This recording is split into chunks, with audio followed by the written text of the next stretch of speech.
सवाल दिया what is the purpose of serving in construction of an underground cable? It protect the armouring from atmosphere conditions. सवाल है which transformer is used to supply a distribution circuit having no motors connected to it? तो यहाँ पर answer हो जाएगा lighting transformer. यहाँ पे यह दिया है कि एक डिस्ट्रीब्यूशन सर्किट है जिसमें देखिए मोटर का यूज नहीं किया गया है, तो वहाँ पे लाइटिंग ट्रांसफार्मर का यूज करेंगे। देखिए यहाँ पे लाइटिंग ट्रांसफार्मर है। लाइटिंग ट्रांसफार्मर जो होता है इसका यूज सिर्फ बल्ब जलाने के लिए किया जाता है, क्योंकि यहाँ पे मोटर कोई कनेक्ट नहीं है। देखिए लाइटिंग ट्रांसफार्मर में यह अलग अलग टाइपिंग दिए गए हैं 90 वोल्ट 95% वोल्ट 98% वोल्ट 100% वोल्ट। यहाँ पे इनपुट वोल्टेज है। सवाल देखिए lighting transformer are transformers that are used to work lighting. They are designed to make it possible to transform voltage down to levels that are suitable for household lighting. A lighting transformer is typically an auto transformer, which is a transformer that contains only one winding along one side of that winding called the secondary side. There are a series of taps in the most basic auto transformer design. The output can be affixed to any one of these taps, which alters the number of windings on the transformer, thus altering the voltage. Main purpose of lighting transformer is power save using lightning transformer. The ultimate aim of the lighting transformer is to reduce the voltage for the lighting loads. As we know that the AC power P बराबर V star I star cos theta. Here the voltage is directly proportional to the power. Also, reduction of voltage may elevate the current flow through the circuit, but in lighting load reduction of 10% of voltage increase only 5% of the current. Hence, the net power consumption gets reduced. देखिए यहाँ पर कोई heavy load connect नहीं है तो lighting transformer का use करेंगे। देखिए यह मल्टीपल टाइपिंग लाइटिंग ट्रांसफार्मर मतलब यह ओरिजिनल लाइटिंग ट्रांसफार्मर का फिगर है जिसमें अलग अलग टाइपिंग दिया गया है। सवाल दिया what is the synchronous reactance of an alternator on load? Arithmetic sum of fictitious reactance and armature leakage reactance. देखिए यहाँ पे एक सिंक्रोनस अल्टरनेटर है EF एंगल डेल्टा और देखिए इसमें एक तो है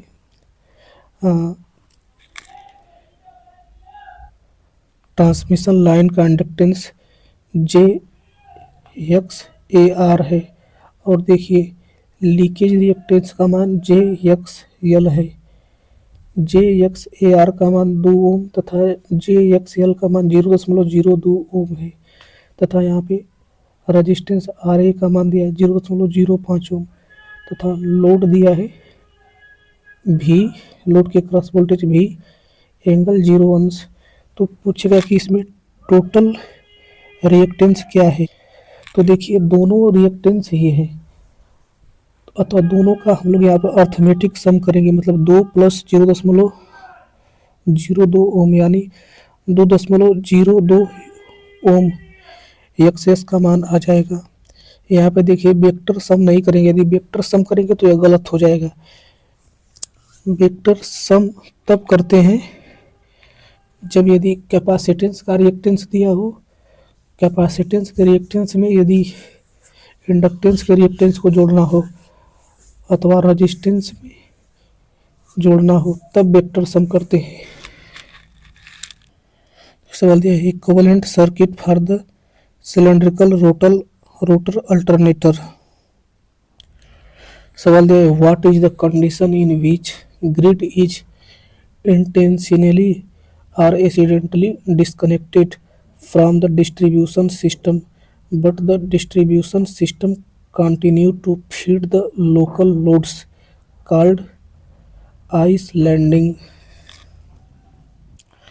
islanding के प्रोसेस में देखिए कंज्यूमर को ग्रिड से पावर आना बंद हो जाता है, बट देखिए अगर थोड़ा बहुत एनर्जी स्टोर्ड है तो उससे कंज्यूमर को मतलब कि एनर्जी प्रोवाइड करवा रहे हैं तो उसे आइलैंडिंग प्रोसेस बोला जाता है।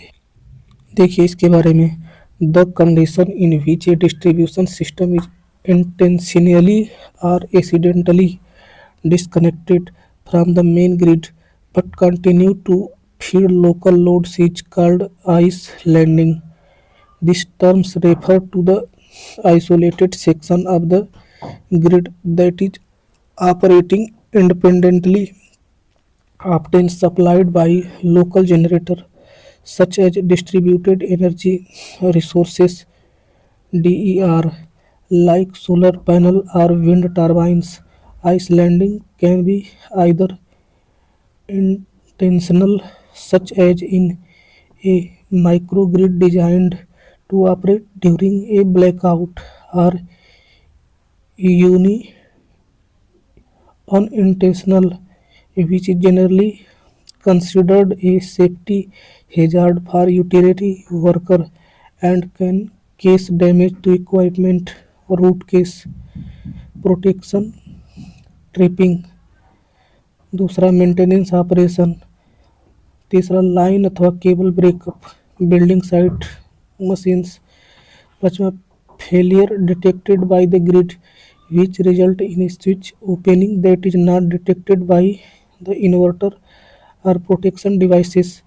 अगला accidental opening of the electrical grid after a system failure. अगला sudden change in the network distribution system and in the load. अगला intentional disconnection for the maintenance service either on the grid और in the service entrance. अब अगला human errors. अगला nature cases.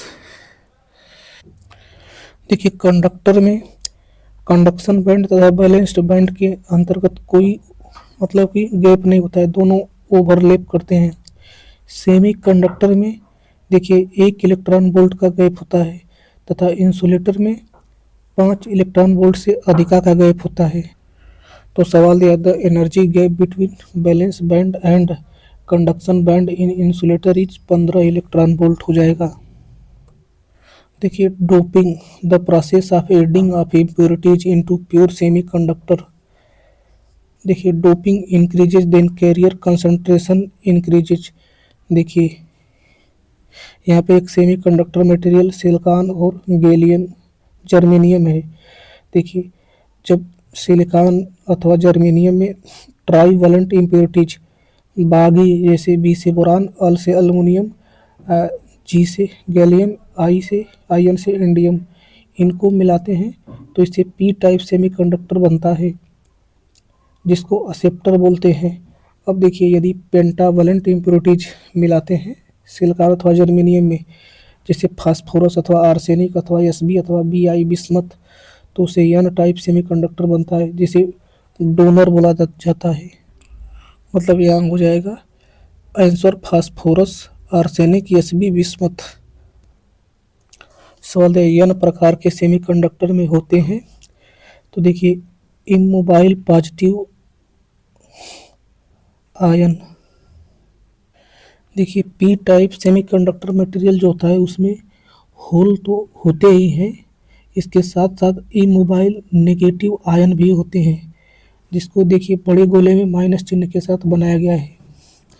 और देखिए N type semiconductor में electron तो होते ही होते हैं, साथ में जो इमोबाइल पॉजिटिव आयन होता है वह भी होते हैं। यहाँ पे इलेक्ट्रॉन नेगेटिव चार्ज कैरियर है तथा इसके साथ ही पॉजिटिव इमोबाइल आयन भी होते हैं। एक्सट्रिंसिक सेमीकंडक्टर की बात करें तो दो तरह के होते हैं, एक तो एन टाइप, दूसरा पी टाइप। देखिए एन टाइप एक्सट्रिंसिक सेमीकंडक्टर में यदि कंडक्टिविटी का फार्मूला की बात करें तो सिग्मा बराबर होता है n into q into mu electron की। देखिए यहाँ पे n जो है carrier concentration of the electron है, मतलब कि कितना वैल्यू में इलेक्ट्रॉन की क्वांटिटी है। यहाँ पे q जो है चार्ज ऑफ द इलेक्ट्रॉन है, मतलब इलेक्ट्रॉन का चार्ज है, तथा म्यू ई यहाँ पे मोबिलिटी ऑफ इलेक्ट्रॉन है, इलेक्ट्रॉन की मोबिलिटी। देखिए पी टाइप एक्सट्रेंसिक सेमीकंडक्टर का कंडक्टिविटी सिग्मा पी बराबर होता है P into q into mu H. यहाँ पे म्यू एच होल की मोबिलिटी है तथा पी यहाँ पे कंसंट्रेशन ऑफ होल है तथा क्यू होल का चार्ज है। अब देखिए इंट्रिंसिक सेमीकंडक्टर की कंडक्टिविटी सिग्मा बराबर होता है एन आई इंटू क्यू इंटू कोष्टक में mu E plus mu H. यहाँ पे देखिए इंट्रिंसिक सेमीकंडक्टर के कंडक्टिविटी वाले फार्मूले में इलेक्ट्रॉन की मोबिलिटी तथा होल की मोबिलिटी दोनों ऐड हो जाती हैं। और देखिए यहाँ पे एन आई इंट्रिंसिक सेमीकंडक्टर में चार्ज की कंसंट्रेशन है। सवाल दिया what is the expression of carrier mobility of a semiconductor material where E is the electric field n is carrier density and sigma is conductivity. तो हम sigma बराबर पढ़े हैं n into q into mu. तो देखिए यहाँ पे electron है तो इलेक्ट्रॉन का चार्ज क्यू का मान होता है ई होता है। तो देखिए यहाँ से हो जाएगा सिग्मा बराबर एन इंटी ई इंटू म्यू। तो यहाँ से देखिए मोबिलिटी म्यू बराबर हो जाएगा सिग्मा बटा के एन इंटू ई, यानी ए ऑप्शन सही हो जाएगा। देखिए मेजॉरिटी कैरियर डिवाइस तथा माइनॉरिटी कैरियर डिवाइस दो तरह की डिवाइस होती हैं। देखिए मेजॉरिटी कैरियर डिवाइस वह डिवाइस होती हैं जो या तो इलेक्ट्रॉन की वजह से या तो होल की वजह से कंडक्ट करे। देखिए मेजॉरिटी कैरियर डिवाइस में दोनों नहीं होने चाहिए, मतलब कि इलेक्ट्रॉन और होल दोनों की वजह से नहीं कंडक्ट करना चाहिए, या तो सिर्फ होल की वजह से या तो सिर्फ इलेक्ट्रॉन की वजह से। देखिए बेसिकली ज़्यादा जो डिवाइसेस होती हैं मेजॉरिटी कैरियर डिवाइस वो इलेक्ट्रॉन की वजह से ही कंडक्ट करती हैं। देखिए तथा मेजॉरिटी कैरियर डिवाइस को यूनिपोलर डिवाइस भी बोलते हैं। इनके अंतर्गत जेफेट, शॉटकी डायोड, मॉसफेट आता है। देखिए ये जो तीनों डिवाइस है इनमें इलेक्ट्रॉन के वजह से ही सिर्फ कंडक्शन होता है। अब देखिए minority carrier device those device which conduct due to both holes and electrons, मतलब कि जो मेजॉरिटी कैरियर डिवाइस होता है उसमें इलेक्ट्रॉन और होल्स दोनों की वजह से कंडक्शन होता है, इसीलिए इनको बाइपोलर डिवाइस बोला जाता है। इसके अंतर्गत ये सी आर आता है, बीजेटी आता है, जीटीओ आता है, आईजीबीटी आता है। तो देखिए सवाल में पूछा सा which of the following is not a minority carrier semiconductor device. तो देखिए थायरिस्टर, बीजेटी, आईजीबीटी ये तीनों माइनॉरिटी कैरियर सेमीकंडक्टर डिवाइस है, मतलब कि इसमें इलेक्ट्रॉन और होल्स दोनों के कारण कंडक्शन होता है। बट जेफिट जो होता है वह एक मेजॉरिटी कैरियर डिवाइस है। देखिए शॉटकी डायोड मेटल और सेमीकंडक्टर से बना होता है, और जो सेमीकंडक्टर होता है वह एन टाइप का होता है। तो देखिए एन टाइप सेमीकंडक्टर में भी इलेक्ट्रॉन तथा जो मेटल होता है उसमें भी इलेक्ट्रॉन होता है, मतलब कि शॉटकी डायोड में जो कंडक्शन होता है केवल इलेक्ट्रॉन की वजह से होता है। इसी प्रकार जेफिट में भी केवल इलेक्ट्रॉन से ही कंडक्शन होता है। सवाल दिया the following represent the energy band diagram for. देखिए यहाँ पे फुल बैलेंस बैंड जो कि है वह भरा हुआ है, मतलब बैलेंस बैंड पूरा भरा हुआ है। तो देखिए कंडक्शन बैंड एम्प्टी है, मतलब खाली है। तो यह जो चित्र है वह जो है वो इंसुलेटर को प्रतिनिधित्व करता है, क्योंकि देखिए कंडक्शन बैंड में कोई इलेक्ट्रॉन नहीं है, एम्प्टी खाली है, और वैलेंस बैंड में पूरा भरा हुआ इलेक्ट्रॉन, अतः यह मटेरियल एक इंसुलेटर ही हो सकता है। दिया है the mechanism of ionization occurs because of collision of electrons. देखिए एवलांचे ब्रेकडाउन में जो आयनाइजेशन होता है वह इलेक्ट्रॉन के टकराने की वजह से होता है। अब देखिए जेनर ब्रेकडाउन कैसे होता है, तो due to high electric field, मतलब जब हम रिवर्स बायसिंग में ज़्यादा वोल्टेज अप्लाई कर देते हैं तो इलेक्ट्रिक फील्ड ज़्यादा बन जाती है, जिसके कारण ब्रेकडाउन होता है, तो उसे जेनर ब्रेकडाउन बोला जाता है। तो देखिए पढ़ते हैं एवलांच ब्रेकडाउन। एवलांच ब्रेकडाउन का वोल्टेज जो होता है वह 6 वोल्ट से ज़्यादा होना चाहिए। It is due to thermal collision. This breakdown occurs in junctions which are lightly doped wide depletion layers. अब देखिए Zener breakdown phenomenon. Strong electric field about 10 के power 8 volt per metre. Zener breakdown occurs due to breaking of covalent bonds by the strong electric field set up in the depletion region by the reverse voltage। VBD का मान इसमें 6 volt से कम होना चाहिए। सवाल दिया है in a P type semi conductor Fermi level is close to the top of balance band. सवाल दिया देखिए Fermi energy level the energy of the electron at 0 kelvin is called Fermi energy level. इसका unit electron volt होता है। देखिए हमारे पास 3 प्रकार के सेमीकंडक्टर होते हैं। एक तो प्योर इंट्रिंसिक सेमीकंडक्टर, एक प्योर सेमीकंडक्टर जिसे इंट्रिंसिक सेमीकंडक्टर बोला जाता है। दूसरा एन टाइप एक्सट्रिंसिक सेमीकंडक्टर, तीसरा पी टाइप एक्सट्रिंसिक सेमीकंडक्टर। देखिए जो इंट्रिंसिक टाइप सेमीकंडक्टर है शुद्ध अर्धचालक टाइप है, उसमें जो फर्मी लेवल का एनर्जी है वह कंडक्शन एनर्जी लेवल तथा बैलेंस एनर्जी लेवल की एकदम बीचों बीच में होता है। देखिए एन टाइप सेमीकंडक्टर में जो फर्मी एनर्जी लेवल है वह कंडक्शन बैंड से हल्का सा नीचे रहता है, मतलब कि एन टाइप में बिलो कंडक्शन बैंड। और देखिए पी टाइप सेमीकंडक्टर में जो फर्मी एनर्जी लेवल है वह बैलेंस बैंड से थोड़ा सा ऊपर रहता है। देखिए यूज ऑफ हॉल इफेक्ट, मतलब हॉल इफेक्ट से क्या क्या हम पता लगा सकते हैं। तो पहला n and p type semiconductor can be found, मतलब यह पता लगा सकते हैं कि एन टाइप का सेमीकंडक्टर है अथवा पी टाइप का। दूसरा देखिए डिटरमाइन द कैरियर कॉन्सेंट्रेशन, मतलब जो चार्ज कैरियर है उनके कॉन्सेंट्रेशन को ज्ञात कर सकते हैं हॉल इफेक्ट के द्वारा। तीसरा measure the conductivity of the material, conductivity का पता लगा सकते हैं। चौथा measure the mobility of matter, मतलब कि जो मैटर है उसकी मोबिलिटी का पता लगा सकते हैं। पाँचवा major power in the electromagnetic wave. देखिए major power in the electromagnetic wave. अब अगला major the magnetic flux density of the plate. Generally हमको यह पहला, दूसरा, तीसरा और चौथा ही पूछा जाता है सवाल में। तो देखिए हॉल इफेक्ट के द्वारा सेमीकंडक्टर इज एन टाइप और पी टाइप पता कर सकते हैं। दूसरा द कैरियर कॉन्सेंट्रेशन, यह भी पता कर सकते हैं। तीसरा द मोबिलिटी ऑफ सेमीकंडक्टर, यह भी पता कर सकते हैं।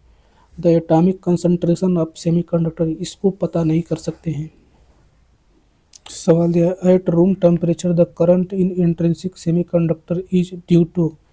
देखिए सेमीकंडक्टर सिलिकॉन होता है, यदि उसमें पेंटावलेंट मिला देते हैं तो वह एन टाइप बन जाता है, तो उसमें जो करंट होता है वह इलेक्ट्रॉन के कारण जाता है। तथा यदि ट्राईवैलेंट मिला देते हैं तो वह पी टाइप बन जाता है और उसमें करंट होल के कारण जाती है। तथा ओनली सिलिकॉन है तो उसमें किसके कारण करंट फ्लो करती है, तो उसमें होल और इलेक्ट्रॉन दोनों के कारण। सवाल पूछा है the current in intrinsic semiconductor is mainly due to. इसका आंसर हो जाएगा थर्मली जेनरेटेड इलेक्ट्रॉन्स। देखिए जो 2 तरह के सेमीकंडक्टर होते हैं, एक तो इंट्रिंसिक, दूसरा एक्सट्रिंसिक। तो देखिए इंट्रिंसिक सेमीकंडक्टर की कंडक्टिविटी लेस होती है तथा एक्सट्रिंसिक सेमीकंडक्टर की कंडक्टिविटी ज़्यादा होती है। देखिए, इंट्रिंसिक सेमीकंडक्टर में इम्प्योरिटी मिलाकर एक्सट्रिंसिक सेमीकंडक्टर इसीलिए बनाते हैं ताकि कंडक्टिविटी ज़्यादा इंक्रीज हो सके। देखिए, जब इंट्रिंसिक सेमीकंडक्टर की कंडक्टिविटी कम है तो उसमें करंट किसकी वजह से आती है? तो वह करंट थोड़ा सा टेम्परेचर की वजह से आती है। मतलब कि यदि टेम्परेचर थोड़ा सा बढ़ जाता है तो उसकी वजह से इलेक्ट्रॉन जो होता है इंट्रिंसिक सेमीकंडक्टर में निकलते हैं, उसी के कारण करंट फ्लो होती है थोड़ा बहुत। देखिए दिया है, intrinsic semiconductors. A pure semiconductor is called an intrinsic semiconductor. It has thermally generated current carriers. They have four electrons in the outermost orbit of atom, and atom are held together by a covalent bond. Fermi energy level lies at the center of the conduction band Cv and the valence band Vb in an intrinsic semiconductor. सवाल दिया है, the temperature coefficient of intrinsic semiconductor से is negative. देखिए कैसे, जब temperature बढ़ाते हैं तो देखिए इलेक्ट्रॉन का एक्साइटेशन ज़्यादा होता है, तो देखिए इलेक्ट्रॉन ज़्यादा निकलते हैं, जिससे देखिए कंडक्टिविटी जो होती है वह बढ़ती है। जब कंडक्टिविटी बढ़ेगी तो रेसिस्टिविटी जो होगा वह घटेगा, और जब रेजिस्टिविटी घटती है तो उस समय नेगेटिव कोफिशिएंट होता है, टेम्परेचर कोफिशिएंट। ध्यान दीजिए, जो कंडक्टर और एक्सट्रिंसिक सेमीकंडक्टर होते हैं इनका टेम्परेचर कोफिशिएंट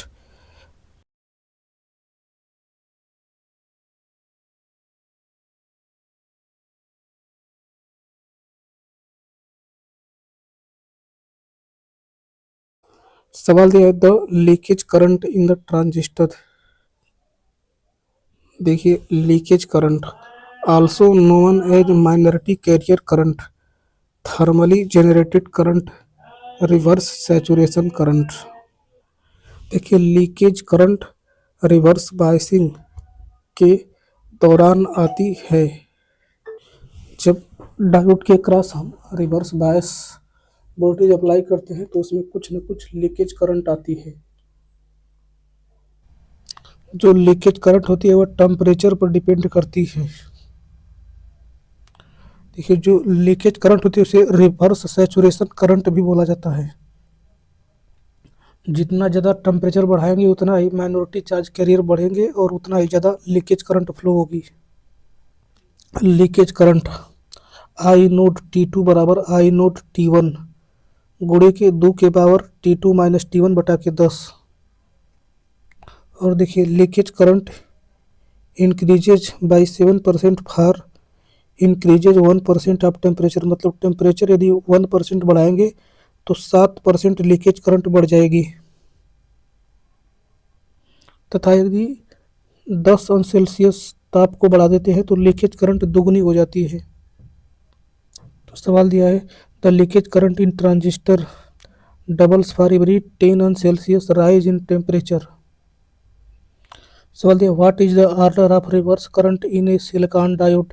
सिलिकॉन डायोड में जो रिवर्स करंट होती है लीकेज करंट वह नैनो एम्पियर में होती है, तथा जर्मेनियम में बात करें तो माइक्रो एम्पियर में होती है। यहाँ से स्पष्ट है कि जर्मेनियम में लीकेज करंट का मान जो सिलिकॉन है उससे ज़्यादा है। सवाल है, when electron jump from higher orbit to lower orbit it emits energy. मतलब कि जब आप देखिए पहाड़ पर से नीचे कूदते हैं तो क्या करते हैं, अपना जान देते हैं। इसी प्रकार इलेक्ट्रॉन हाई ऑर्बिट से जब लोअर ऑर्बिट में जाता है तो एनर्जी देता है।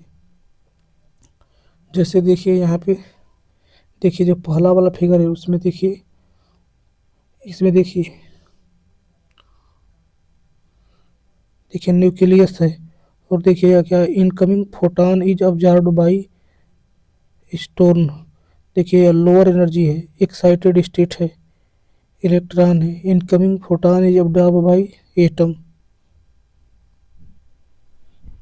देखिए यहाँ पे जो इलेक्ट्रॉन है वो लोअर एनर्जी से मतलब कि हायर में जा रहा है, तो यहाँ पे एनर्जी को एब्जॉर्ब कर रहा है। तो देखिए यहाँ पे जो रेंगते हुए दिखाया जा रहा है, वहाँ पे देखिए इलेक्ट्रॉन लोअर से जैसे हायर की तरफ जा रहा है, नहीं हायर से लोअर की तरफ जा रहा है, तो एनर्जी को एमिट कर रहा है। सवाल दिया in a semi conductor current is flow due to, देखिए drift current and diffusion current. Semiconductor में करंट ड्रिफ्ट करंट तथा डिफ्यूजन करंट के कारण फ्लो होती है।